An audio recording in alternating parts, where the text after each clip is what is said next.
नमस्ते बच्चों, कैसे हैं आप लोग। तो आज का विषय है, हमने कल बताया था, कल आपको हिंदी वर्णमाला के बारे में बताया जाएगा। तो आज हम हिंदी वर्णमाला के बारे में आपको बताएंगे, जिसमें स्वर और व्यंजन मुख्यतः इसके बारे में आपको बताया जाएगा। तो पहले हिंदी वर्णमाला, ठीक है। अच्छा, हिंदी वर्णमाला तो इसमें आता है पहले स्वर। क्या आता है? स्वर। तो स्वर किसे कहते हैं? स्वर कहेंगे हम जिन वर्णों का उच्चारण जिन वर्णों का उच्चारण क्या होता है? बिना किसी अवरोध के, यानी बिना किसी रुकावट के, बिना किसी अवरोध के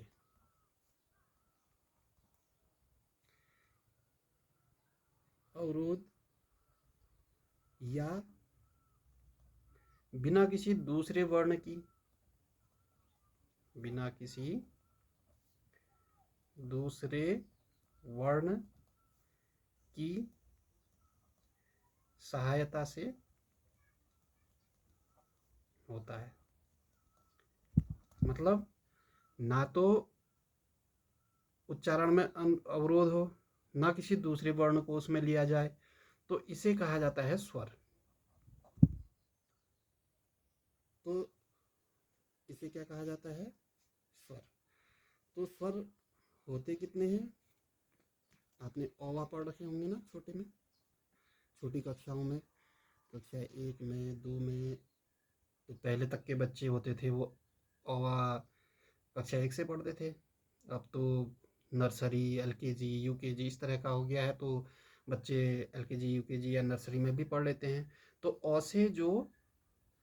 से औ तक, अ आ इ ई ऐसे करते हुए औ तक, औ तक के जो वर्ण होते हैं वह क्या कहलाते हैं?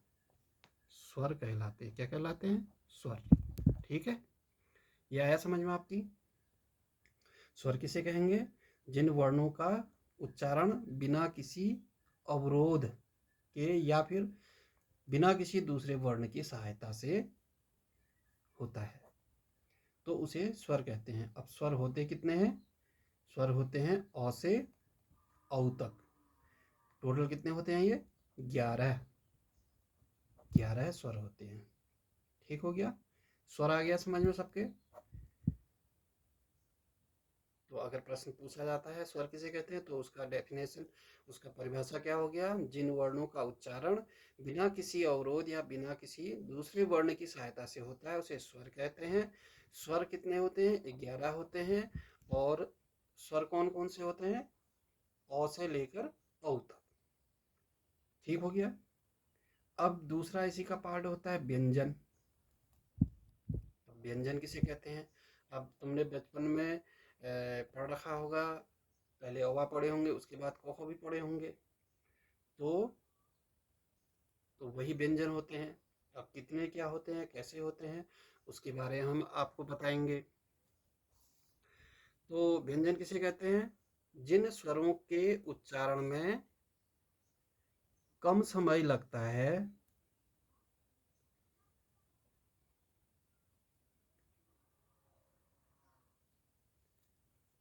तो व्यंजन से पहले क्या करेंगे हम, थोड़ा सा और इसमें स्वर में और जाएंगे।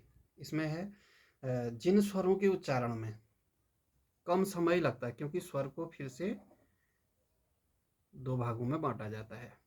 व्यंजन में अभी थोड़ी देर में पढ़ाते हैं, पहले स्वर का पढ़ लेते हैं। ठीक है? तो क्या होगा?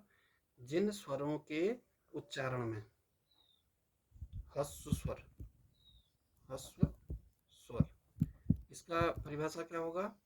जिन स्वरों के उच्चारण में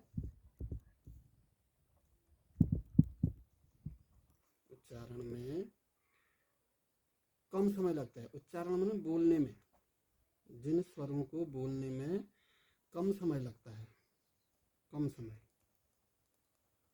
समय लगता है, उन्हें क्या कहा जाता है? ह्रस्व स्वर। ठीक, ह्रस्व स्वर। ठीक हो गया। और इसी का उल्टा क्या होता है? जिन स्वरों के उच्चारण में ज्यादा समय लगता है,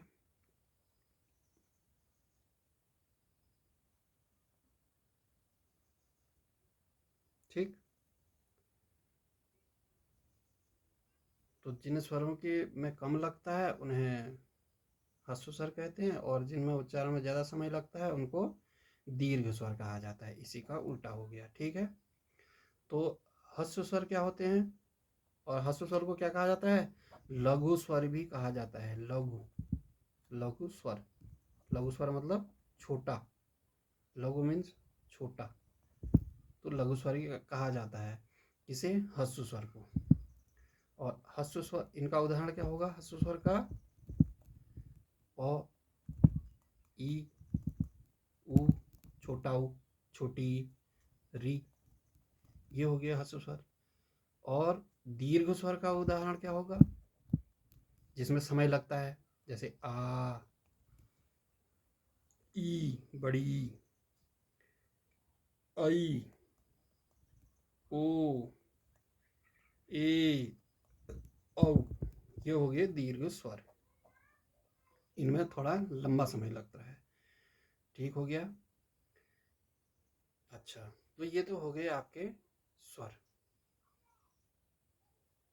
तो स्वर के बारे में आपको स्पष्ट हो गया होगा। तो एक बार हम और बता देते हैं, उसके बाद फिर नेक्स्ट में फिर व्यंजन बताएंगे। फिलहाल आज स्वर को ही समझते हैं अभी थोड़ी देर के लिए, उसके बाद दूसरा टॉपिक व्यंजन का आएगा। ठीक है, तो स्वर को अच्छे से समझ लिया होगा। जिन वर्णों का उच्चारण बिना किसी अवरोध और बिना किसी दूसरे वाक्य की सहायता से होता है उसको स्वर कहा जाता है। स्वर कितने होते हैं? अ से औ तक यानी 11 स्वर होते हैं। स्वर को भी दो प्रकार यानी दो भागों में बांटा गया है। ह्रस्व स्वर, ह्रस्व को लघु स्वर भी कहते हैं। ठीक है, ह्रस्व को लघु स्वर भी कहते हैं। तो ह्रस्व स्वर क्या होते हैं? जिन स्वरों के उच्चारण में कम समय लगता है। कोई चीज़ हम बोलते हैं, उन वर्णों को बोलते हैं तो बोलने में कम समय लगता है, और उसी को ही ह्रस्व स्वर कहते हैं। जिनका उदाहरण क्या हो गया? अ, ई, उ। अब इसमें हम बोलने में अ, ई, उ, तो इसमें बोलने में हमको कम समय लग रहा है, तो इसको ह्रस्व स्वर बोला जाता है। और दीर्घ स्वर, दीर्घ मतलब बड़ा, लघु मतलब छोटा, तो दीर्घ मतलब बड़ा। तो दीर्घ जिनमें हम इसमें इसका परिभाषा क्या होगा? जिसमें हम जिसको बोलने में, जिन वर्णों को बोलने में हमको थोड़ा ज़्यादा समय लगता है। जैसे अ में बहुत कम समय लग रहा था, तो आ थोड़ा लंबा खींच रहा है। बड़ी ई, जो ई होता है ना, तो एक छोटी ई होती है, एक बड़ी ई होती है। तो ई यानी बड़ी ई, ए, आई, ओ, औ, तो इनमें जो है समय थोड़ा ज़्यादा लग रहा है, तो इसको दीर्घ स्वर कहते हैं। और स्वर मुख्य रूप से होते कितने हैं? 11 होते हैं। तो ये स्वर का आपको समझ में आ गया है मेरे ख्याल से। नहीं आया है तो फिर भी बच्चे हमसे पूछ सकते हैं जहाँ पे नहीं आया है, और आ गया है तो अच्छी बात है, नहीं आया है तो और पूछने का प्रयास कर सकते हैं, हम और बताएंगे। ठीक है, तो अभी के लिए स्वर आपने सीख लिए। व्यंजन का पार्ट फिर होगा नेक्स्ट टाइम। ठीक है, ओके।